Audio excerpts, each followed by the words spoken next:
নমস্কার বন্ধুরা, কেমন আছো তোমরা সবাই? সোনাই ফুড কুকিং এ তোমাদের স্বাগত। আজকে চলে এসেছি নতুন একটি রেসিপি নিয়ে। তো বন্ধুরা, আশা করছি এই রেসিপিটা তোমরা আগে কখনো খাওনি বা তৈরি করোনি। তো চলো বন্ধুরা, রেসিপিটা শুরু করি। এখানে আমি একটা বাঁধাকপি নিয়েছি। তো বাঁধাকপিটা আমি দুভাগে ভাগ করে নিয়ে এইভাবে বড় বড় করে টুকরো করে কেটে নিচ্ছি। বন্ধুরা, ভিডিওটা স্কিপ না করে সম্পূর্ণ ভিডিওটা দেখার জন্য অনুরোধ রইল।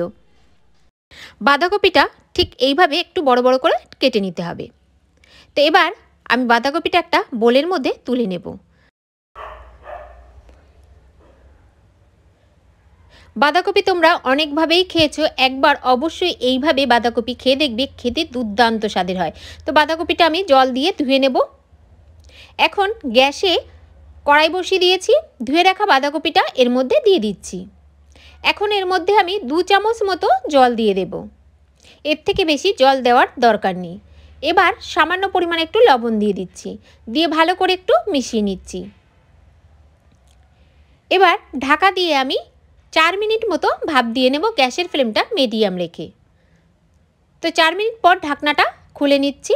এবার নেড়ে চেড়ে আমি বাঁধাকপিটা নামিয়ে নেব।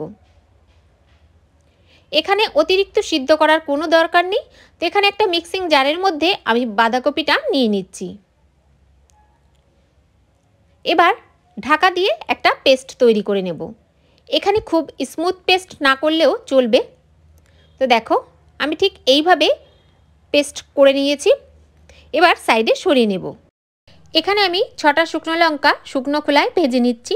শুকনো লঙ্কাটা দেওয়াটা আমার স্কিপ হয়ে গেছে ভিডিওটা। তো বন্ধুরা, এখন আমি এর মধ্যে কিছুটা পরিমাণে সর্ষের তেল দিয়ে দিচ্ছি।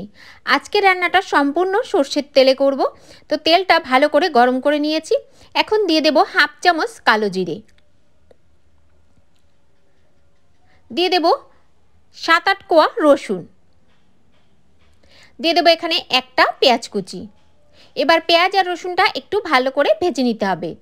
আর যদি কোনো নতুন বন্ধু আমার ভিডিওটি দেখে থাকো, ভিডিওটি ভালো লাগলে অবশ্যই আমার চ্যানেলটি সাবস্ক্রাইব করে পাশে থাকা বেল বাটনটি ক্লিক করে নেবে। তো এখানে দেখো, ঠিক এরকমভাবে একটু ভেজে নিয়ে দিয়ে দিচ্ছি এখানে একটা টমেটো কুচি। টমেটো কুচিটা দিয়েও একটু আলতো হাতে নেড়ে চেড়ে নেব। এবার দিয়ে দিচ্ছি পরিমাণ মতো লবণ। এখানে আমি আগে লবণ ব্যবহার করেছি, তার জন্য এখন অল্প পরিমাণেই ব্যবহার করলাম। দিয়ে দিলাম হাফ চামচ কাশ্মীরি লঙ্কার গুঁড়ি, হাফ চামচ হলুদ গুঁড়ো। এবার সব কিছু ভালো করে ভেজে নেব। বন্ধুরা, গরম গরম ভাতের সঙ্গে এই বাঁধাকপির বাটার রেসিপিটা অবশ্যই একবার তৈরি করবে, খেতে কিন্তু অপূর্ব হয়। তো এখানে দেখো, ঠিক এইভাবে ভেজে নিতে হবে। এবার আমি এখানে 3 থেকে 4টে কাঁচা লঙ্কা চিড়ে দিয়ে দিচ্ছি। লঙ্কাটা তোমাদের স্বাদমতো তোমরা ব্যবহার করবে। মশলাটা ভেজে নেওয়া হয়ে গেছে। এখন বাঁধাকপির পেস্টটা দিয়ে দিচ্ছি। এবার দিয়ে সব কিছু ভালো করে মিশিয়ে নিয়ে রান্না করে নেব। গ্যাসের ফ্লেমটা মিডিয়াম রেখে অনবরত নাড়তে থাকতে হবে। বাঁধাকপির গা থেকে একদম জল শুকিয়ে ফেলতে হবে। তো এখানে আমি শুকনো লঙ্কাটা একটু গুঁড়ো করে দিয়ে দিলাম। এবার ভালো করে আবারও মিশিয়ে রান্না করে নিচ্ছি। তো যতক্ষণ না জলটা একদম শুকিয়ে যাবে ততক্ষণ রান্না করে নিতে হবে। এবার নামানোর আগে আমি কিছুটা ধনেপাতা কুচি দিয়ে দিচ্ছি। এবার ধনেপাতাটা দিয়েও মিশিয়ে নিচ্ছি। বন্ধুরা, প্রতিদিনের মতো আশা করছি এই রেসিপিটাও তোমাদের ভীষণই ভালো লেগেছে। ভালো লাগলে অবশ্যই লাইক, কমেন্ট, শেয়ার করতে বন্ধুদের কাছে ভুলবে না।